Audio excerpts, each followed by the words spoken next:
بسم الله الرحمن الرحيم. السلام عليكم ورحمة الله تعالى وبركاته. أعوذ بالله من الشيطان الرجيم. بسم الله الرحمن الرحيم. الحمد لله رب العالمين وأفضل الصلاة وأتم التسليم على المبعوث رحمة للعالمين وعلى آله وصحبه ومن سار على هديه إلى يوم الدين أما بعد. സത്യവിശ്വാസികളെ, സർവശക്തനായ അള്ളാഹു നമ്മെ സ്വീകരിക്കട്ടെ. നമ്മുടെ പാപങ്ങൾ അള്ളാഹു പുറത്തു തരട്ടെ. രോഗങ്ങൾ അള്ളാഹു ശിഫയാക്കട്ടെ. നമ്മിൽ നിന്നും മൺമറഞ്ഞവരുടെ ഖബറിടം അള്ളാഹു സ്വർഗീയമായ അനുഗ്രഹങ്ങൾ കൊണ്ട്, സന്തോഷങ്ങൾ കൊണ്ട് നിറയ്ക്കട്ടെ. നമ്മുടെയും നമ്മുടെ കുടുംബത്തിന്റെയും ശിഷ്ട ആയുസ് അള്ളാഹു പൊരുത്തപ്പെട്ട വഴിയിൽ ഇസ്സത്തോടെ സന്തോഷത്തോടെ ജീവിച്ച് ഈമാൻ സലാമത്തായി മരിക്കാൻ അള്ളാഹു നമുക്ക് എല്ലാവർക്കും ഭാഗ്യം നൽകട്ടെ. പരാജയങ്ങളുടെ കാരണമായി മഹാന്മാർ എണ്ണി പറഞ്ഞിട്ടുള്ള 11 അടയാളങ്ങളെയാണ്. ഈ 11 അടയാളങ്ങൾ നമ്മുടെ ജീവിതത്തിൽ മിക്കവാറും സാധ്യതകളുള്ളതാണ്. അത് ഒഴിവാക്കി ആ സ്വഭാവ വിശേഷങ്ങളിൽ നിന്നും ഒന്ന് മാറി നിന്നാൽ ഇൻഷാ അല്ലാഹ് പരാജയം സംഭവിക്കുന്ന ആ വേദനയെ തൊട്ട് അള്ളാഹു നമുക്ക് ഒരു സംരക്ഷണവും അഭയവും നൽകും. അതിനുപകരിക്കും വിധം നമ്മുടെ ഈ ചർച്ച റബ്ബ് സ്വീകരിക്കട്ടെ എന്ന് വീണ്ടും ദുആ ചെയ്യുകയാണ്. പരാജയം എന്ന് പറയുമ്പോൾ മറ്റൊന്നും ചിന്തിക്കാതെ നേരെ നമുക്ക് ആലോചിക്കാൻ കഴിയുന്ന പരാജയം ആഖിറം നഷ്ടപ്പെടുന്ന പരാജയമാണ്. ആഖിറം നഷ്ടപ്പെടുക എന്നതാണ് ഏറ്റവും വലിയ പരാജയം.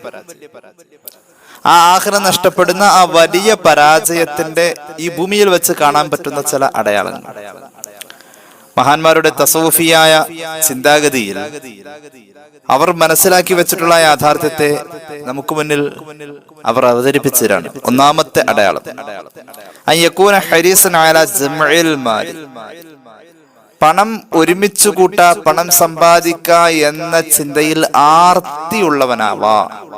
ഒന്നാമത്തെ അടയാളം. ഞാൻ പെട്ടെന്ന് ആ 11 ഓടിച്ചു പറയാം. രണ്ടാമത്തെ അടയാളം അൻ തകൂന ഹിമ്മതുഹു ഫി ശഹവാതി വൽ ലദ്ദാതി ഫി ദുനിയ, മനസ്സിന്റെ ജ്വരം എന്ന് പറയാറുണ്ട്. മനസ്സിന്റെ ഏറ്റവും വലിയ അദമ്യമായ താല്പര്യം അത് ശാരീരികമായ സുഖങ്ങളും അതുപോലെയുള്ള സ്ത്രയണ താല്പര്യങ്ങളും, ശരീരം ആഗ്രഹിക്കുന്ന എന്തും, അത് ഹലാല് ഹറാമെന്നൊന്നുമില്ല, ആ താല്പര്യങ്ങളുടെ പിന്നാലെ പോവാ. ഇതാണ് മനസ്സിന്റെ ദൃഢമായ നിശ്ചയം. ഈ അവസ്ഥ അത് രണ്ടാമത്തെ അടയാളമാണ്. മൂന്നാമത്തെ അടയാളം സംസാരിക്കുമ്പോൾ സംസ്കാരമില്ലാത്ത വർത്താനം പ്രയോഗിക്കുക എന്നുള്ളതാണ്. നാലാമത്തെ അടയാളം നിസ്കാരത്തെ നിസ്സാരമാക്കി കളയാം. ഫർദ് നിസ്കാരത്തെ അത് പിന്നെ ആവട്ടെ എന്ന ആ ഒരു രീതിയിൽ നിസ്സാരമാക്കി കളയാം. അഞ്ചാമത്തെ അടയാളം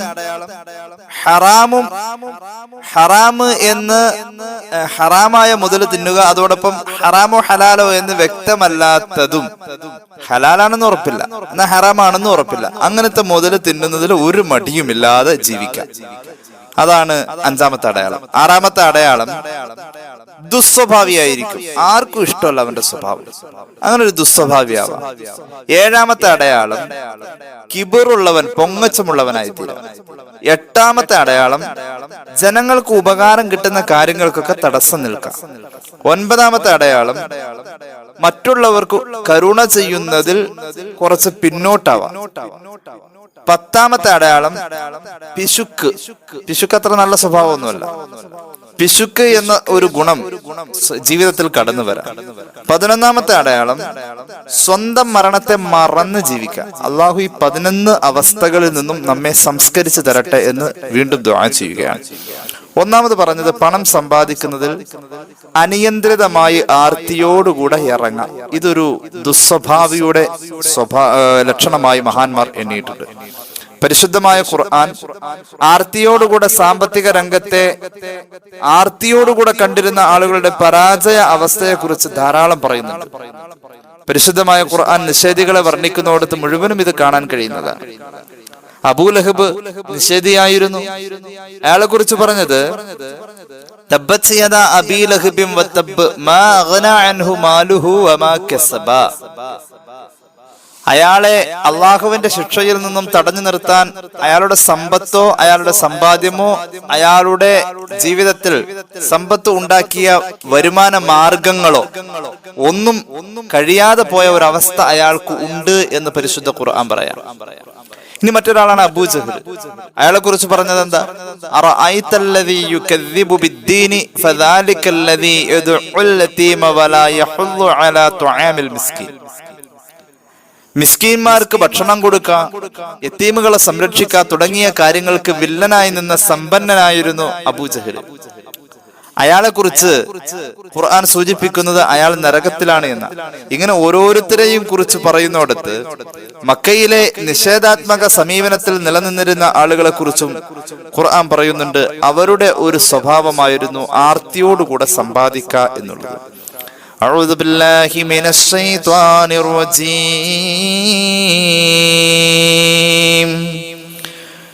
بسم الله الرحمن الرحيم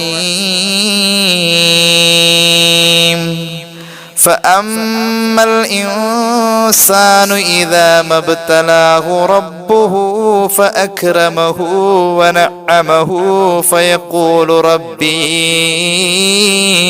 أكرمن وأما إذا ما ابتلاه فقدر عليه رزقه فيقول ربي أهانن كلا بل لا تكرمون اليتيم ولا تحاضون على طعام المسكين وتأكلون التراث أكلا لما وتحبون المال حبا جما. നേരത്തെ പറഞ്ഞ പോലെ തന്നെ മക്കയിലെ നിഷേധികളെ കുറിച്ച് തന്നെയാണ് ഈ ആയത്തുകൾ സൂചിപ്പിക്കുന്നത്. നമ്മെ പോലെ ഈമാൻ കുറഞ്ഞ ആളുകളാണെങ്കിൽ സാമ്പത്തിക അവസ്ഥ മോശമാകുമ്പോ പറയും, പടച്ചോൻ എന്നെ അള്ളാഹു കൈയൊഴിഞ്ഞോ, അങ്ങനെ ചിന്തിക്കും അല്ലേ? അതൊരു നിഷേധത്തിന്റെ മറ്റൊരു രൂപമാണ്. فأما الإنسان إذا ما ابتلاه ربه فأكرمه ونعمه فيقول ربي أكرمن. എന്തെങ്കിലും ഒരു നിഅമത്ത് വരുമ്പോൾ പടച്ചോ നമ്മെ കൈ വിടൂല, നല്ല ഉദ്ദേശത്തിൽ പറയാം. പക്ഷെ അള്ളാഹിനെ കുറ്റപ്പെടുത്തിയിട്ട് പറയുന്ന ഒരു രീതിയാണ് ഞാൻ രണ്ടാമത് പറയാൻ പോകുന്നത്. അള്ളാഹു ഒരു മനുഷ്യന് ജീവിതത്തിൽ ഞെരുക്കവും പ്രയാസവും കൊടുത്തു, സാമ്പത്തികമായ ഇടുക്കം കൊടുത്തു. എന്നാൽ അവൻ പറയും, അള്ളാഹു എന്നെ കൈയൊഴിഞ്ഞു, അള്ളാഹു എന്നെ നിസ്സാരമാക്കി. റബ്ബിനെ കുറ്റപ്പെടുത്തി പറയാൻ പാടില്ല. അള്ളാഹുവിനെ കുറ്റപ്പെടുത്തി പറയല് അള്ളാഹുവിന് ഇഷ്ടമല്ല. ഇതൊരു നിഷേധത്തിലേക്കുള്ള തുടക്കമാണ്. അള്ളാഹു കാത്തിരക്ഷിക്കട്ടെ. അള്ളാഹിനെ കുറ്റപ്പെടുത്തി പറയാൻ നമുക്ക് അർഹതയുണ്ടോ? ആരാണ് അള്ളാഹ്? വഴിപ്പെട്ടാലും ഇല്ലേലും മൂക്കിന്റെ തുമ്പിലാ നമുക്കുള്ള ഓക്സിജൻ കൊണ്ടുവരാ. വഴിപ്പെട്ടാലും ഇല്ലേലും വെട്ടിവിഴുങ്ങി കഴിച്ചത് മുഴുവൻ സമയബന്ധിതമായി ദഹനം നടത്തിത്തരുന്നതും അള്ളാഹുവാണ്. വഴിപ്പെട്ടാലുമില്ലേലും ആവശ്യാനുസരണം നമുക്ക് ജീവിക്കാനുള്ള അവസ്ഥകളെ സംവിധാനിക്കുന്നവൻ ഈ അള്ളയാണ്. കാരുണ്യവാൻ റഹ്മാൻ. അവനെ കുറ്റപ്പെടുത്താൻ എന്താ നമുക്ക് യോഗ്യത? അള്ളാഹിനെ കുറ്റപ്പെടുത്താൻ കഴിയില്ല. കണ്ടോ, നിഷേധികളെ കുറിച്ച് പറയുന്നു, കല്ലാ ബൽ ലാ തുക്രിമൂനൽ യതീമ വലാ തഹാദ്ദൂന അലാ തുആമിൽ മിസ്കീൻ. യതീമിനെ സംരക്ഷിക്കാത്ത നിഷേധികൾ, മിസ്കീന്മാർക്ക് വല്ലതും ഭക്ഷണമായി കൊടുക്കുന്നതിന് തടസ്സം നിൽക്കുന്നവർ, മാത്രവുമല്ല തങ്ങൾക്ക് അവകാശമില്ലാത്ത മറ്റുള്ളവന്റെ അനന്തര സ്വത്തിനെ കയ്യേറ്റം ചെയ്യുന്നവർ, മറ്റുള്ളവരുടെ അനന്തരാവകാശം, അവരുടെ അവകാശത്തെ കയ്യേറാണ്. സമ്പത്തിനോടുള്ള അതിമോഹം. ഇപ്പോഴും നമ്മുടെ ചുറ്റുവട്ടത്ത് ഇതുപോലത്തെ അവസ്ഥയുണ്ട്. അവകാശിയുടെ ഭൂമി വെട്ടിപ്പിടിക്കുന്നു. സ്വത്ത് തർക്കത്തിൽ പലപ്പോഴും ഇടപെടുമ്പോൾ നമുക്ക് ബോധ്യമാകുന്ന കാര്യമാണ്, അവകാശിയുടേത് വെട്ടിപ്പിടിച്ചിട്ട് ഇവനിത് അനുഭവിക്കുന്നതും കൂടിയില്ല, ഇവന്റെ മക്കൾക്ക് വേണ്ടിയിട്ടാ. ഒരു 3 കൊല്ലം കഴിയുമ്പോ ഈ വെട്ടിപ്പിടിച്ചത് ആധാരമൊക്കെ കഴിഞ്ഞൊരു 3 കൊല്ലം കഴിയുമ്പോഴേക്കും മരിച്ചു. ഇവനിത് ഉപകാരപ്പെടുന്നില്ല ഈ ഭൂമിയില്. പിന്നെ അതൊരു ബാധ്യതയായ അള്ളാഹുവിന്റെ മുന്നിലേക്ക് ചെല്ലാണ്. ഭൂമി വെട്ടിപ്പിടിക്കുന്നവന് അള്ളാഹുവിന്റെ ഹബീബ് കൊടുത്ത മുന്നറിയിപ്പ്, നമ്മൾ വെട്ടിപ്പിടിക്കുന്ന ഭൂമിക്ക് ഒരു ചാൺ എന്ന രീതിയിലേക്ക് നമ്മൾ വിരൽ കൊണ്ടളന്നാൽ ആ ഭൂമിയുടെ അടിത്തട്ടിലെത്തിയാൽ അതിന്റെ 7 മടങ്ങിന് എത്ര വലിപ്പമുണ്ടോ ആ വലിപ്പത്തിലുള്ള അഗ്നിയുടെ ഒരു മാല നിന്റെ കഴുത്തിൽ അള്ളാഹു ചാർത്തുമെന്ന് ഭൂമി വെട്ടിപ്പിടിക്കുന്നവനോട് പരിശുദ്ധ മുഹമ്മദ് മുസ്തഫ സല്ലല്ലാഹു അലൈഹി വസല്ലം അനന്തരാവകാശം അനധികൃതമായി കൈയേറ്റം ചെയ്തുകൊണ്ട് വതുഹിബ്ബൂനൽ മാല ഹുബ്ബൻ ജമ്മാ, പറഞ്ഞറിയിക്കാൻ കഴിയാത്ത വിധം പണത്തെ പ്രേമിക്കുന്ന പണപ്രേമികളായി മാറുന്നു നിഷേധികൾ. ഈ ആയത്തുകൾ ഇങ്ങനെ പണത്തെ പ്രേമിച്ച് മറ്റുള്ളവന്റെ ഹക്ക് കയ്യേറുന്ന ഒരവസ്ഥ അല്ലെ. കഴിഞ്ഞ ദിവസം നമ്മൾ പറഞ്ഞിരുന്നു, മറ്റുള്ളവന്റെ ഹക്ക് കയ്യേറുന്നോടത്ത്, മറ്റുള്ളവന്റെ അവകാശം കയ്യേറുന്നോടത്ത് നമ്മൾ ശ്രദ്ധിക്കാതെ പോകുന്ന ഒരു കാര്യമാണ് നമ്മൾ വിലപേശാറുണ്ട്. നമ്മുടെ വീട്ടില് ചൂല്, മറ്റുള്ള സാധനങ്ങള്, ഇപ്പൊ ആണെങ്കിൽ ഈ ക്ലീനിങ് ചെയ്യുന്ന ചെറിയ ചെറിയ എന്താ പറയാ, സോപ്പ് വാട്ടർ പോലെയുള്ള, സോപ്പ് പൊടി പോലെയുള്ള സാധനങ്ങളൊക്കെ ആയിട്ട് വീട്ടിൽ വരുന്നവർ, ബെഡ്ഷീറ്റ് വിൽക്കാൻ വരുന്നവർ, അവരൊക്കെ വീട്ടിലേക്ക് വരും. വിയർത്തൊലിക്കുന്ന ശരീരത്തോടെ വെയിൽ കൊണ്ട് അവരിങ്ങനെ ചുമടെടുത്ത് കൊണ്ടുവന്നിട്ട് നമ്മുടെ വീട്ടിൽ വന്ന് അതിന്റെ ന്യായമായ ഒരു വില പറയും. ഒരു പക്ഷെ അവർ കയറ്റി പറയുമായിരിക്കും, പിന്നെയും വില പറയും. നമ്മൾ പേശി അവസാനം അവൻ പറയും ഇതെനിക്ക് നഷ്ടമാണെന്ന്. സീരിയസ് ആയിട്ടാണ് അവൻ പറയണമെങ്കിൽ നമ്മൾ ഒന്നുകൂടി ചോദിക്കണം, ഞാനത് ഈ വിലക്കെടുത്താൽ നിങ്ങൾക്ക് പൊരുത്തമാണോ? എന്തിനാവട്ടെ എന്നോർത്ത് പൊരുത്തപ്പെടാതെ കൊടുക്കും. അവൻ പറഞ്ഞ വിലയുടെ താഴെ ഒരു ബലം പ്രയോഗിച്ച് വാങ്ങുന്ന പോലെ. കാരണം അവനെ സംബന്ധിച്ചിടത്തോളം ഇത് വിറ്റ് തീർന്നിട്ട് വേണം അടുത്ത കാര്യത്തിന് പോകാൻ. അവന്റെ ആ അവസ്ഥയെ ചൂഷണം ചെയ്യാം. വില പേശണ്ടെന്നല്ല പറഞ്ഞത്, വില പേശുമ്പോൾ ആ വസ്തുവിന്റെ ഉടമയോട് ലാസ്റ്റ് ഒന്ന് ചോദിക്കാം, ഞാൻ ഇങ്ങനെ വില പറഞ്ഞ് പേശി, നിനക്ക് പൊരുത്തമല്ല ഈ വിലക്ക് ഈ സാധനം ഞാൻ എടുക്കുന്നത്? അത് പൊരുത്താണ്, കുഴപ്പമില്ലെന്ന് അവനൊരു വാക്ക് പറഞ്ഞാ നമുക്ക് തൃപ്തിയായി, സന്തോഷായി, നാളത്തെ കാര്യം പേടിക്കണ്ട. കാരണം അവന് അവകാശപ്പെട്ടത് അവന്റെ അവസ്ഥയെ ചൂഷണം ചെയ്ത് നമ്മൾ വില പേശുമ്പോ, ചുരുക്കി പറയാം, പണത്തോടുള്ള പ്രേമം കൊണ്ട് വെട്ടിപ്പിടിക്കുന്നവരെ കുറിച്ച് അള്ളാഹു വിമർശിച്ച് പറഞ്ഞിട്ട് പിന്നെ പറഞ്ഞ ആയത്ത് മഹ്ശറയാണ്. അല്ലാഹുവേ, കല്ലാ ഇദാ ദുക്കത്തിൽ അർളു ദക്കൻ ദക്കാ വജാഅ റബ്ബുക വൽ മലകു സഫൻ സഫാ. പടച്ചോനെ, ഭൂമിയെ അടിച്ച് പരത്തുന്ന ഒരു ദിവസം വരാനുണ്ട്. അല്ലാഹുവേ, ഭൂമിയെ അടിച്ച് പരത്തിയിട്ട്, ഭൂമിയെ ഈ ആയത്തിന് തെളിവ് പിടിച്ചിട്ട് മഹാന്മാര് ചിലർ പറയുന്നുണ്ട് ഭൂമിയിൽ തന്നെയാണ് മഹ്ശറ എന്ന്, ചിലർ പറയുന്നുണ്ട് ഭൂമിയിലല്ല മഹ്ശറ. അങ്ങനെയുള്ള അഭിപ്രായങ്ങളുടെ ഒരു ഭിന്നമായ സഞ്ചാരം ഇതൊക്കെ ഈ ആയത്തുകളൊക്കെ തെളിവ് പിടിച്ചിട്ട്. അങ്ങനെ ഭൂമി അല്ലാഹു അടിച്ചു പരത്തുന്ന ഒരു ദിവസം വരാനുണ്ട്. ഏതാണ്? ഖിയാമത്ത് നാള് അല്ലാത്ത എല്ലാനും തകർന്നു വീഴുന്ന ഒരു ദിവസമാണെന്ന്. അന്ന് അള്ളാഹുവിന്റെ കൽപ്പന വരുമ്പോഴേക്കും വൽ മലകു സഫാ സഫാ, പെട്ടെന്ന് ഒരു വലിയ ദേശക്കാരനായ, ഒരു ഗൗരവക്കാരനായ അധ്യാപകൻ, അദ്ദേഹം ആ പീരീഡ് ക്ലാസ്സിൽ ഇല്ലെങ്കിൽ കുട്ടികൾ അദ്ദേഹത്തിന്റെ അസാന്നിധ്യത്തിൽ കാണിക്കുന്ന സ്വാതന്ത്ര്യത്തിൽ പെട്ടെന്ന് അദ്ദേഹം അങ്ങോട്ട് കയറി വന്നാൽ വരുന്ന നിശബ്ദതയും അച്ചടക്കവും നമുക്കൊന്ന് സങ്കല്പിക്കാൻ പറ്റുമെങ്കിൽ ആയത്ത് കേട്ടോ, വജാഅ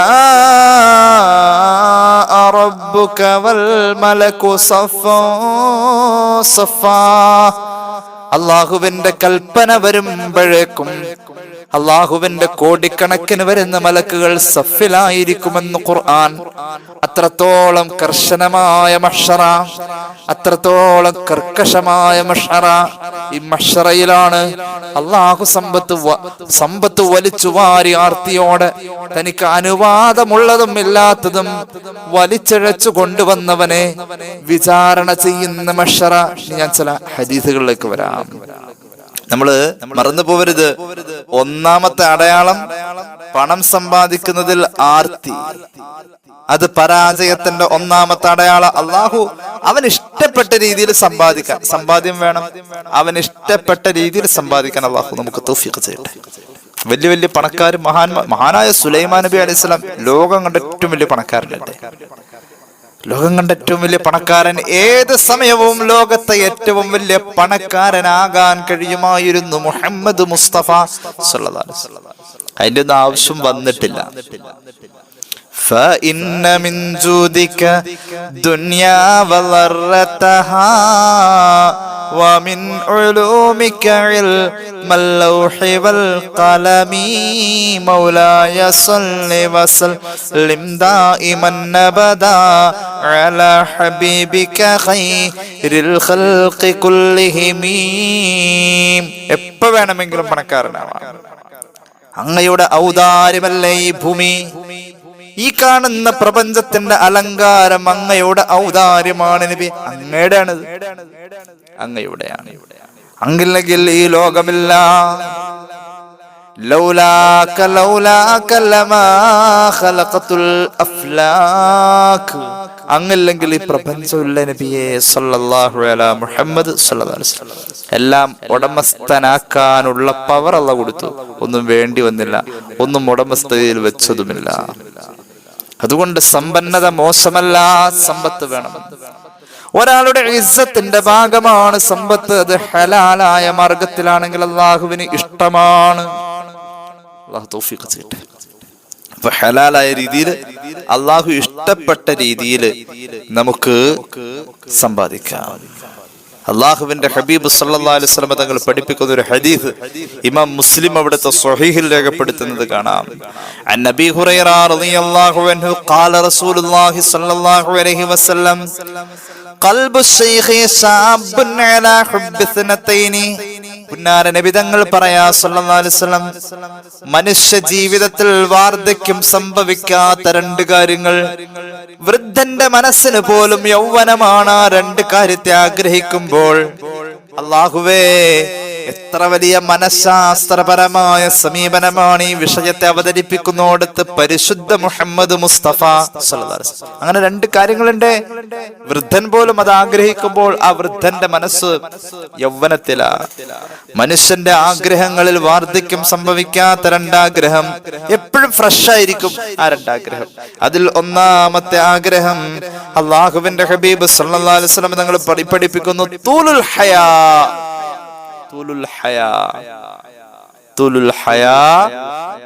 ജീവിതത്തിന്റെ ദൈർഘ്യത. ഇവിടെ ജീവിച്ചാൽ ജീവിതത്തോട് ആഗ്രഹം കൊണ്ട് തോന്നാം, ജീവിതത്തോട് ആഗ്രഹം തോന്നും. രണ്ടാമത്തേത് ഹുബ്ബുൽ മാലി, മുതലിനോട് സ്നേഹം തോന്നും. ഇത് മരിക്കാൻ പോകുന്ന ആളുടെ കയ്യിലും ഒരു 2000 നോട്ട് കൊടുത്തൊരു പക്ഷെ സ്വീകരിച്ചേക്കാന്നുള്ള ഒരു മനഃശാസ്ത്രമാണ് ഇത് നമ്മൾ മനസ്സിലാക്കേണ്ടത്. അതായത് രണ്ട് കാര്യത്തിൽ മനുഷ്യന്റെ മനസ്സ് എപ്പോഴും പുതുക്കായിരിക്കും. ഒന്ന്, കൂടുതൽ ജീവിക്കാനുള്ള ആഗ്രഹത്തിൽ. അത് തെറ്റില്ല. എന്ത് കാരണം? ആഗ്രഹം അള്ളാന്റെ മാർഗത്തിലാണെങ്കിൽ അൽഹംദുലില്ലാഹ് നന്നായില്ലേ. ആഗ്രഹം അള്ളാഹുവിന്റെ മാർഗത്തിലാണെങ്കിൽ നന്നായി നന്നായി അള്ളാന്റെ മാർഗത്തിലാവണം. മഹാന്മാരായ മുഫസ്സിരീങ്ങൾ ഇമാം ജലാലുദ്ദീൻ സുയൂത്തി മറ്റുമൊക്കെ രേഖപ്പെടുത്തുന്നത് കാണാം. മഹാന്മാരായ മുഹദ്ദിഥീങ്ങൾ രേഖപ്പെടുത്തുന്നത് കാണാം. സയ്യിദുനാ ആദം അലൈഹിസ്സലാം അള്ളാഹുവിന്റെ ഖാബിദുൽ അർവാഹ് മലക്ക് ഇസ്രായീൽ അലൈഹിസ്സലാമിനോട് തർക്കിക്കുന്ന ഒരു രംഗമുണ്ട്. ഇസ്രായേൽ അലൈഹിസ്സലാം റൂഹ് പിടിക്കാൻ വരാം. സയ്യിദുനാ ആദം അലൈഹിസ്സലാത്തു വസ്സലാമിന് ഇപ്പോൾ വയസ്സ് 960 വയസ്സിൽ നിൽക്കുക. സയ്യിദുനാ ആദം അലൈഹിസ്സലാം ഇസ്രായേൽ റൂഹ് പിടിക്കാൻ വന്നപ്പോൾ ചോദിച്ചു, എന്തേ പോകുന്നത്? നബിയെ, ഞാൻ അങ്ങയുടെ അടുക്കൽ റൂഹ് പിടിക്കാൻ വന്നതാ. സാധാരണ അങ്ങനെ ചോദിക്കണം, കാരണം നബിമാരുടെ അടുക്കൽ ഇസ്രായേൽ കാണാനും വരാറുണ്ട്, റൂഹ് പിടിക്കാനും വരാറുണ്ട്. നീ വന്നത് എന്നെ കാണാനാണോ, എന്നെ സന്ദർശിക്കാൻ വന്നതാണോ, അതല്ല നിന്റെ ഡ്യൂട്ടി ചെയ്യാൻ നീ വന്നതാണോ, നീ റൂഹ് പിടിക്കാൻ വന്നതാണോ? ഇസ്രായേൽ പറഞ്ഞു, ഞാൻ റൂഹ് പിടിക്കാനാ വന്നത്. അതെങ്ങനെ ശരിയാവും ഇസ്രായേൽ? സയ്യിദുനാ ആദം അലൈഹിസ്സലാം ജീവിതത്തോടുള്ള ആഗ്രഹം ഞാൻ പറഞ്ഞു. ആദം അലൈഹിസ്സലാം ചോദിക്കാ, എങ്ങനെ ശരിയാവും ഇസ്രായേൽ? ഇസ്രായേൽ പറഞ്ഞു 960 വയസ്സ്. അല്ല ഇസ്രായേൽ, ആലമുൽ അർവാഹിൽ അള്ളാഹു എനിക്ക് തന്നിരുന്നത് 1000 വയസ്സാണ്. പിന്നെ എങ്ങനെ 960 നീ വരാം? നബിയെ, ആലമുൽ അർവാഹിന്റെ കഥ അങ്ങ് എന്നോട് പറയേണ്ടതില്ല. ആലമുൽ അർവാഹിൽ വെച്ച് അങ്ങയുടെ മക്കളെ കണ്ടപ്പോ, അള്ളാഹു ആദം അലൈഹിസ്സലാത്തു വസ്സലാമിന്റെ പൊന്നാര മക്കളെ അങ്ങ് കാണിച്ചു കൊടുത്തു. ആലമുൽ അർവാഹിൽ ഇമാം ജലാലുദ്ദീൻ സുയൂത്തി ദുർറുൽ മൻസൂറിൽ ഈ ഹദീസ് പറയുന്നുണ്ടെന്നാണ് എൻ്റെ ഓർമ്മ. മഹാനായ ആദം അലൈഹിസ്സലാത്തു വസ്സലാം തന്റെ മക്കളെയൊക്കെ കണ്ടപ്പോ അതിലുണ്ട് ഒരു വെളുത്ത മോൻ, നല്ല വെളുപ്പുള്ള മോൻ. ആ മോനെ കണ്ടപ്പോ വല്ലാത്ത കൗതുകം തോന്നി, ഒന്ന് പാവം തോന്നി, ഒന്ന് സഹതാപം തോന്നി. അള്ളാഹുവോട് ചോദിച്ചു, റബ്ബേ എന്റെ മക്കളിൽ ഈ മഹാനായ മനുഷ്യനാരാ? അള്ളാഹു പറഞ്ഞു, ആദം നബിയെ, അതാണ് സബൂർ എന്ന ഗ്രന്ഥത്തിന്റെ ഉടമ സയ്യിദുനാ ദാവൂദ് അലൈഹിസ്സലാം. ആദം നബിയോട് അള്ളാഹു പറഞ്ഞു, ദാവൂദ് നബി അങ്ങയുടെ മകനാണ്. എന്താ അദ്ദേഹം വെളുത്തിരിക്കുന്നത്? ഒരു കൗതുകമാണല്ലോ. സയ്യിദുനാ ദാവൂദ് അലൈഹിസ്സലാം അമ്പിയാക്കളുടെ കൂട്ടത്തിൽ ഒരു കൗതുകമാണ്. നല്ല പാട്ടുകാരനായിരുന്നു. 100 സംഗീത ഉപകരണങ്ങൾ തൊണ്ടയിൽ വെച്ച പോലെ എന്ന രീതിയിൽ പോലും ആ ശബ്ദത്തെ വർണ്ണിച്ചവരുണ്ട്. ദാവൂദ് നബിയുടെ പാട്ട് വല്ലാത്ത ഭംഗിയുള്ള പാട്ട്. നാളെ അള്ളാഹുവിന്റെ സ്വർഗലോകത്തിൽ മുത്തായ നബിയുടെ കല്യാണത്തിന് പാട്ട് പാടുന്നത് ദാവൂദ് നബിയാണ് അലൈഹിസ്സലാം. വല്ലാത്ത അത്ഭുതകരമായ ജീവിതമായിരുന്നു മനുഷ്യൻ്റെത്. സുജൂദിലേക്കൊക്കെ പോയി കഴിഞ്ഞാൽ ആ മഹാൻ അവിടെ കിടന്ന് കരഞ്ഞ ആ കണ്ണീരിങ്ങനെ ഒലിച്ചൊലിച്ചൊലിച്ച് സുജൂദിൽ നിന്ന് 20 ദിവസം കഴിയുമ്പോൾ ചിലപ്പോ 40 ദിവസം കഴിയുമ്പോൾ ചിലപ്പോ 60, ചിലപ്പോ 80. ഇമാം ജലാലുദ്ദീൻ സുയൂത്തി തന്നെ രേഖപ്പെടുത്തുന്നുണ്ട്. ഇമാം ഇസ്മാഇൽ അൽ ഹഖ് അൽ ബറൂസ് ബി റൂഹുൽ ബയാൻ രേഖപ്പെടുത്തുന്നുണ്ട്. ഈ മനുഷ്യന്റെ ചുറ്റുമാകെ കാട് വരും. കാടും അതുപോലെ തന്നെ മുൾച്ചെടികളും കുറ്റിച്ചെടികളും ഒക്കെ മുളച്ചു നിൽക്കും ഈ കണ്ണുനീരിന്റെ ഉപ്പുരസത്തിൽ. നല്ല വളക്കൂറുള്ള മണ്ണ്. അതുകൊണ്ട് സുജൂദ് ചെയ്യാൻ പോകുമ്പോ പുല്ല് മുളയ്ക്കാത്ത സ്ഥലം തന്നെ പരമാവധി തെരഞ്ഞെടുക്കാൻ നോക്കും. അദ്ദേഹം സുജൂദ് കഴിയുമ്പോൾ എന്തായാലും പെരും കാടായിരിക്കും അവിടെ.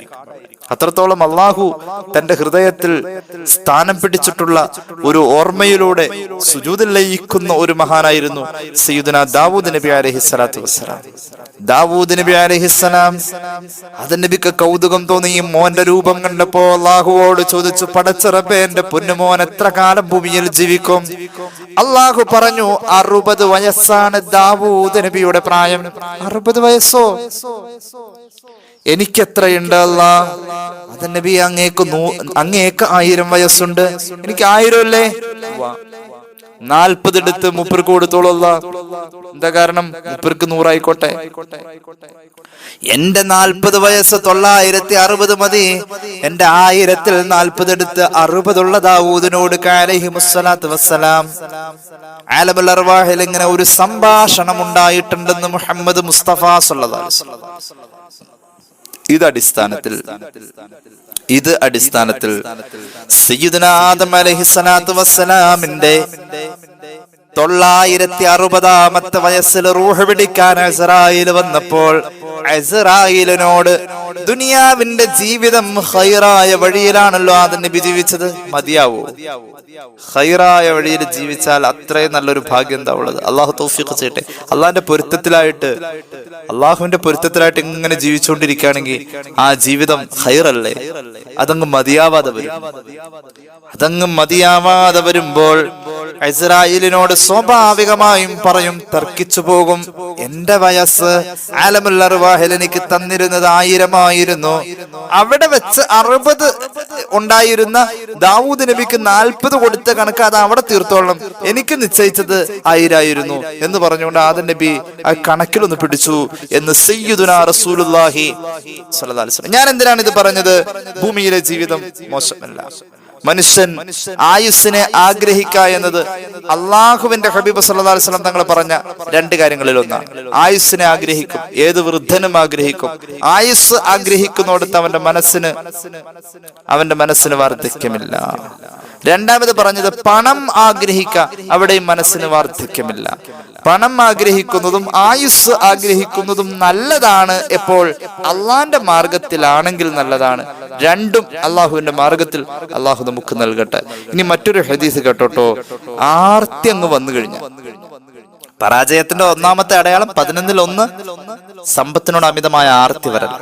രണ്ടാമത്തെ ഹബീബായ നബി കരീം സല്ലല്ലാഹു അലൈഹി വസല്ലം തങ്ങൾ പറയുന്നു, മറ്റൊരു ഹദീസ് കണ്ടോട്ടോ, ആർത്തി അങ്ങ് വന്നു കഴിഞ്ഞാൽ അതിന് അറ്റമില്ല. ആർത്തിക്ക് അറ്റമില്ല. അനസ് ബിൻ മാലിക് റളിയല്ലാഹു അൻഹു ഖാല റസൂലുള്ളാഹി സ്വല്ലല്ലാഹു അലൈഹി വസല്ലം. സ്വഹീഹ് മുസ്ലിമിൽ ഈ ഹദീസ് നമുക്ക് കാണാം. പുന്നാര നബി തങ്ങൾ പറയുന്നു, ലൗ കാന ലിബ്നി ആദമ വാദിയാനി മിൻ മാലിൻ. ആദം സന്തതിക്ക്, അതായത് എനിക്കോ നിങ്ങൾക്കോ, ഒരു പർവ്വതത്തിന്റെ മുകളിൽ നിന്നും താഴേക്ക് നോക്കിയാൽ കാണുന്ന താഴ്വാരം നിറച്ച് പണമാണ്. അങ്ങനെ പണം ഇങ്ങനെ നിറഞ്ഞു നിൽക്കുക. ഇതാരുടെയാ? അത് നിന്റെയാണ്. അങ്ങനെ ഒരു മനുഷ്യനുള്ളത് 2 പർവ്വതത്തിന്റെ മുകളിൽ നിന്നും താഴേക്ക് നോക്കിയാൽ കാണുന്ന അത്രയും പണം. ഒരാൾക്കൊരു പർവ്വതത്തിന്റെ ചുവട്ടിൽ കൂമ്പാരം കയറ്റി വെച്ചിരിക്കുന്ന പണം 2 പർവ്വതത്തിന്റെ ചുവട്ടിൽ ഇങ്ങനെ കൂമ്പാരം കയറ്റി വെച്ചിരിക്കുന്നു. 2 പർവ്വത താഴ്വാരം നിറയെ പണം നിറച്ചു വെച്ചിരിക്കുന്ന ഒരു ആദം സന്തതി ഉണ്ടല്ലോ. മൂന്നാമത്തേതും അവൻ തേടിപ്പോകുമെന്ന് നബിയുനാ റസൂലുള്ളാഹി സ്വല്ലല്ലാഹു അലൈഹി വസല്ലം. ആർത്തി വന്നു കഴിഞ്ഞാൽ അങ്ങനെ ഞാൻ ഇന്ന് വായിച്ച ഏറ്റവും മനോഹരമായ ഒരു വാക്കാണ് ബഹുമാന്യനായ നമ്മുടെ ഇന്ത്യയുടെ മുൻ പ്രസിഡന്റ് APJ കലാം എഴുതിയ ഒരു വാക്ക്. കാലിപ്പോക്കറ്റ് മനുഷ്യനെ പലതും പഠിപ്പിക്കും, നിറഞ്ഞ പോക്കറ്റ് മനുഷ്യനെ ചീത്തയാക്കും. അങ്ങനെ അദ്ദേഹം പറഞ്ഞു. മനുഷ്യനെ ചീത്തയാക്കാൻ നിറഞ്ഞ പോക്കറ്റ്. എന്താ ചെയ്യാ, എന്താന്നൊന്നും പറയാൻ കഴിയില്ല. നിറഞ്ഞ പോക്കറ്റുകൾ പലപ്പോഴും മനുഷ്യനെ ചീത്തയാക്കാറുണ്ട്. എന്നാൽ കാലിപ്പോക്കറ്റ് മനുഷ്യനെ പലപ്പോഴും പലതും പഠിപ്പിക്കാറുണ്ട്. പണത്തിന്റെ മൂല്യം, ജീവിതത്തിന്റെ വ്യവസ്ഥ, സങ്കടത്തിന്റെ വില, കണ്ണുനീരിന്റെ മൂല്യം, വിശപ്പിന്റെ വേദന, അപരന്റെ എല്ലാ സ്വപ്നങ്ങളും എല്ലാം കാലിപ്പോക്കറ്റിലാ ഉള്ളത്. അപരന്റെ സ്വപ്നം എന്താ? ഒരു ഉദാഹരണം പറയാം. നമ്മുടെ പോക്കറ്റ് കാര്യം ഒന്നുമില്ല കൊടുക്കാൻ. അപ്പോഴാണ് നമ്മുടെ തൊട്ടടുത്ത ആള് ഒരു വിഷമത്തിലാ. പടച്ചോനെ എന്റെ കയ്യിലുണ്ടായിരുന്നെങ്കിൽ ഞാൻ കൊടുത്തേനെ, ഉണ്ടായിരുന്നെങ്കിൽ കൊടുത്തേനെ. അത് കാലിപ്പോക്കറ്റിലാ ചിന്ത വരുള്ളൂ. നിറഞ്ഞ പോക്കറ്റ് ഇതൊന്നും പഠിപ്പിക്കൂല. APJ പറഞ്ഞത് എന്താ പറയാ, പൊന്ന് അക്ഷരങ്ങളിൽ എഴുതി വെക്കേണ്ട, തങ്ക ലിപിയിൽ എഴുതി വെക്കേണ്ട ഒരു വാക്ക് പോലെ തോന്നി. റസൂലുള്ളാഹി പറയാണ്, മനുഷ്യന്റെ ആർത്തി എവിടം വരെ ഉണ്ടെന്നറിയുമോ? 2 മലഞ്ചെരുവ് നിറയെ പണം കൂട്ടിയിട്ടിരിക്കുന്നു. ഇതാരുടേത്? ഇന്ന മുതലാളിയുടേത്. ആ മുതലാളി അവിടെ ഉണ്ടാവില്ല. മൂന്നാമത്തെ ഒരു താഴ്വാരവും കൂടി ഇതുപോലെ നിറയ്ക്കാനുള്ള ഓട്ടത്തിലായിരിക്കും അവനെന്ന് മുഹമ്മദ് മുസ്തഫ. സ്വഹീഹ് മുസ്ലിമിലുണ്ട് ഹദീസ്. എന്നാൽ ഇവൻ ഈ ആർത്തി അവസാനിക്കുന്നുണ്ടോ? അള്ളാഹിനെ കുറിച്ചുള്ള ബോധവും ഇല്ലാത്തവന് ഈ ആർത്തി അവസാനിക്കില്ല. വലാ യംലഉ ജൗഫ ബിനി ആദമ ഇല്ല തുറാബ്. ഇങ്ങനെ ആർത്തി പിടിച്ചോടുന്നവന്റെ വയറ്റിലും മണ്ണ് ചെല്ലുന്ന അന്ന് വരെ, അതായത് അവനെ ഖബറിൽ വെച്ച് മറവ് ചെയ്ത് അവൻ മണ്ണോട് ചേരുന്ന അന്ന് വരെ. അല്ല, അച്ഛന്റെ പ്രസംഗം അനുസരിച്ച് മരിച്ചു കഴിഞ്ഞിട്ട് 5 മിനിറ്റും കൂടി എന്ന് പറഞ്ഞ പോലെ, മരിച്ചു കഴിഞ്ഞിട്ട് 5 മിനിറ്റും കൂടി ഉണ്ടാവും എന്ന് പറഞ്ഞു. അത്രത്തോളം മരണം വരെ മുട്ടി നിൽക്കുന്ന ആഗ്രഹങ്ങൾ എന്ന പോലെ മരിച്ച് മണ്ണോട് ചേർന്ന് ശരീരത്തിന്റെ ഉള്ളിലെ അവയവങ്ങളും മണ്ണ് തിന്നുന്ന അന്ന് വരെ ഈ ആർത്തി ഉണ്ടാവുന്ന മുഹമ്മദ് റസൂൽ സല്ലല്ലാഹു അലൈഹി വസല്ലം. ആർത്തിക്ക് അറ്റമില്ല. പക്ഷേ ഈ വാക്കുകൾ, ഏത് വാക്കുകൾ? റസൂലുള്ളാഹി പഠിപ്പിച്ച ഈ താക്കീത് മനസ്സിനെ പിടിച്ചു കുടുക്കിയ ആർക്കെങ്കിലും തൗബ ചെയ്യണമെന്ന് തോന്നിയിട്ടുണ്ടെങ്കിൽ അല്ലാഹു തൗബ സ്വീകരിച്ച് നല്ല പണക്കാരനായി അവനെ അല്ലാഹു കബൂലാക്കും. അല്ലാഹു നമ്മുടെ കൂട്ടത്തിലുള്ള എല്ലാവരെയും അങ്ങനെ കബൂലാക്കട്ടെ. അപ്പോൾ പരാജയത്തിന്റെ 11 അടയാളങ്ങളിൽ ഒന്നാമത്തേതാണ് ചർച്ച, സമ്പത്തിനോടുള്ള ആർത്തി. അത് ഒരു അടയാളാണ്, പരാജയത്തിന്റെ അടയാളം. അള്ളാഹു അങ്ങനത്തെ ഒരു അവസ്ഥയെ തൊട്ട് നമുക്ക് കാവല് തരട്ടെ. നോക്കാം മറ്റൊരു ഹദീസ്. സമ്പത്ത് മോശമാണെന്നല്ല ഇസ്ലാം പറഞ്ഞത്, സമ്പത്ത് വേണമെന്ന് പറയുന്നത്. മഹാന്മാരായ പല സ്വഹാബികളുടെയും സമ്പത്താണ് ഇസ്ലാമിന്റെ വളർച്ചയ്ക്ക് പലപ്പോഴും ആവശ്യമായിട്ട് വന്നത്. ഖദീജത്തുൽ കുബ്ര റളിയല്ലാഹു അൻഹയെ പ്രശംസിച്ച് പറഞ്ഞോടത്ത് റസൂലുള്ളാഹി പറയുന്നുണ്ട് സ്വല്ലല്ലാഹു അലൈഹി വസല്ലം. ആയിഷ ബീവിയോട് തന്നെ പറയുന്നത്, സുഹൈഹിന്റെ കിതാബിലൊക്കെ ഹദീസ് കാണാം. ആരായിരുന്നു ഖദീജ? എനിക്ക് മക്കളെ തന്നവളാ, എനിക്ക് സംരക്ഷണം തന്നവളാ. ഖദീജയുടെ സമ്പത്ത് ദീനിന് ഉപകാരപ്പെട്ടവളാ റളിയല്ലാഹു അൻഹ. അവിടുത്തെ ദറജ അല്ലാഹു ഏറ്റിക്കൊടുക്കട്ടെ. സമ്പത്ത് മോശമാണെന്നല്ല പറഞ്ഞത്, പക്ഷെ സമ്പത്ത് ഇങ്ങനെയായിരിക്കണം കേട്ടോ. സ്വഹീഹ് മുസ്ലിം അൻ നബി സഈദ് അൽ ഖുദ്രി റളിയല്ലാഹു അൻഹു ഖാല റസൂലുള്ളാഹി സ്വല്ലല്ലാഹു അലൈഹി വസല്ലം. സുദീർഘമായ ഒരു ഹദീസാണിത്. ഞാൻ അതിനെ നമുക്ക് ആവശ്യമുള്ള ഭാഗം മാത്രം പറയാം. ഇന്ന ഹാദൽ മാല ഖദറത്തുൻ ഹൽവ ഫമൻ അഖദഹു ബിഹഖ്ഖിഹി വവളഅഹു ഫി ഹഖ്ഖിഹി ഫനിഅമൽ മഊനതു ഹുവ വമൻ അഖദഹു ബിഗൈരി ഹഖ്ഖിഹി കാന കല്ലദീ യഅകുലു വലാ യശ്ബഉ ശഫീഉനാ റസൂലുള്ളാഹി സ്വല്ലല്ലാഹു അലൈഹി വസല്ലം. പടച്ചോനെ, എന്തൊരു അർത്ഥമാണല്ലാഹ് ഇതിന്. ഈ സമ്പത്ത് എന്ന് പറഞ്ഞാൽ അതൊരു കളർഫുള്ള, അങ്ങനെയല്ല ഇപ്പൊ പുതിയൊരു മോഡൽ വാക്ക് അതിന് പറയാൻ പറ്റിയതല്ല. പണം ഉണ്ടെങ്കിൽ നല്ല കളർഫുൾ ആയിരിക്കും. റസൂൽ പറയുന്നു സല്ലല്ലാഹു അലൈഹി വസല്ലം, ഇന്ന ഹാദൽ മാല ഖദറ, തീർച്ചയായും ഈ പണം ഒരു പച്ച പിടിച്ചു നിൽക്കുന്ന അവസ്ഥയാണ്. പണം ഉണ്ടെങ്കിൽ ഒരു പച്ച പിടിച്ചു നിൽക്കുന്ന അവസ്ഥയാണ്. മാത്രവുമല്ല ഹുൽവ, ഹൽവ, ഹുൽവ അങ്ങനെയൊക്കെ പറയാം. അതൊരു മധുരമാണ്. പണമുണ്ടെങ്കിൽ ഒരു മധുരമാണ്, സന്തോഷമാണ്, ഒരു പച്ച പിടിച്ചു നിൽക്കുന്ന അവസ്ഥയാണ്. പക്ഷേ ഈ പണം ഉണ്ടാവാ എന്ന അവസ്ഥ, ഫമൻ അഖദഹു ബിഹഖ്ഖിഹി, പണത്തെ ഒരാൾ ഉണ്ടാക്കിയത് അർഹതയുടെ വഴിയിലൂടെയാണെങ്കിൽ, ഉണ്ടാക്കിയത് അർഹതയുള്ള വഴിയിലൂടെയും ചെലവ് ചെയ്തത് അള്ളാഹുവിന് ഇഷ്ടപ്പെട്ട വഴിയിലൂടെയുമാണെങ്കിൽ, പടച്ച റബ്ബ് ചെയ്ത വലിയ സഹായമാണ് ആ പണം എന്ന് മുഹമ്മദ് മുസ്തഫ. അപ്പൊ പണം മോശമല്ല, പണം മോശമല്ല. കണ്ടോ, ഇനി കേട്ടോ, അതിന്റെ നേരെ അപ്പുറം പറഞ്ഞു, സമ്പാദിച്ചത് പടച്ചവന് ഇഷ്ടമുള്ള മാർഗത്തിലൂടെയുമല്ല, ചെലവ് ചെയ്തതും അങ്ങനെ ആയിരിക്കാം. ചെലവ് ചെയ്ത് അങ്ങനെയല്ല, ഇനി നല്ല വഴിയിലും ആയിരിക്കാം. എങ്ങനെയാവട്ടെ, സമ്പാദ്യം ഇങ്ങോട്ട് പോകുന്നത് നല്ല വഴിയിലൂടെ അല്ല, നല്ല വഴിയിലൂടെ ഉള്ള വന്ന ഒന്നുമില്ല അവന്റെ കയ്യില്. എന്നാൽ അവൻ ആരെ പോലെയാണെന്നറിയോ? ഒരുപാട് തിന്നിട്ടും വിശപ്പ് മാറാത്തവനെ പോലെ എന്ന് നബി മുഹമ്മദ് മുസ്തഫ സ്വല്ലല്ലാഹു അലൈഹി വസല്ലം. അതായത് വിശപ്പ് മാറാൻ വേണ്ടിയിട്ടാ തിന്നത്, പക്ഷെ വിശപ്പ് മാറിയില്ല, ഒരുപാട് തിന്നതുമുണ്ട്. ഈ പണം നാളെ അവന്റെ വിശപ്പ് മാറ്റാൻ ആഖിറത്തിൽ ഉപകരിക്കില്ല. ഈ ഹദീസ് ഇമാം മുസ്ലിം അവിടുത്തെ സ്വഹീഹിൽ രേഖപ്പെടുത്തുന്നുണ്ട്. അള്ളാഹു നമ്മുടെ പണത്തിൽ തസ്കിയത്ത് തരട്ടെ. പണം കൊണ്ട് നന്നാവാൻ സ്വർഗം മേടിക്കുന്ന പണക്കാരിൽ അള്ളാഹു നമ്മെ ഉൾപ്പെടുത്തട്ടെ. നമ്മുടെ കൂടെ സമ്പത്ത് ചെലവ് ചെയ്യുന്ന ഒരുപാട് ആളുകളൊക്കെ ഉണ്ട്. അള്ളാഹു തആല അവരുടെ സമ്പത്തിനൊക്കെ ബർക്കത്ത് കൊടുക്കട്ടെ. ഇനി കണ്ടോ, ഒറ്റ ഹദീസും കൂടി പറഞ്ഞിട്ട് തൽക്കാലം ഈ വിഷയം നിർത്താണ്.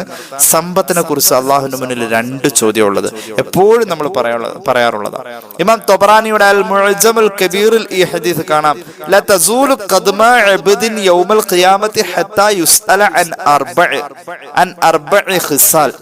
ചില ഹദീസിലുണ്ട് 5 കാര്യങ്ങളെ കുറിച്ച് ചോദ്യമുണ്ട്. 4 എന്ന ഈ കാര്യങ്ങളെ കുറിച്ച് ചോദ്യം ഉണ്ടെന്ന് പ്രതിപാദിക്കുന്നു. ഈ ഹദീസ് നമുക്ക് ചർച്ച ചെയ്യാം. 4 കാര്യത്തെ കുറിച്ചുള്ള ചോദ്യത്തിന് കൃത്യവും വ്യക്തവുമായ മറുപടിയില്ലാതെ കാല് പറിച്ച് മാറ്റാൻ പറ്റാത്ത വിധം മഹ്ശറയിൽ അല്ലാഹു പിടിച്ചു നിർത്തുമെന്ന് മുഹമ്മദ് റസൂൽ സല്ലല്ലാഹു അലൈഹി മുഹമ്മദ് സല്ലല്ലാഹു അലൈഹി വസല്ലം. തൊബറാനി ഇമാം മുഅ്ജമുൽ കബീർ ഈ ഹദീസ് പറയുന്നുണ്ട്. ഒന്നാമത്തേത്, തന്റെ ആയുസ് എങ്ങനെ ചെലവ് ചെയ്തു. ഫിമ അഫ്ന, എവിടെ കൊണ്ടുപോയി കളഞ്ഞു എന്നാ ചോദിക്കാം.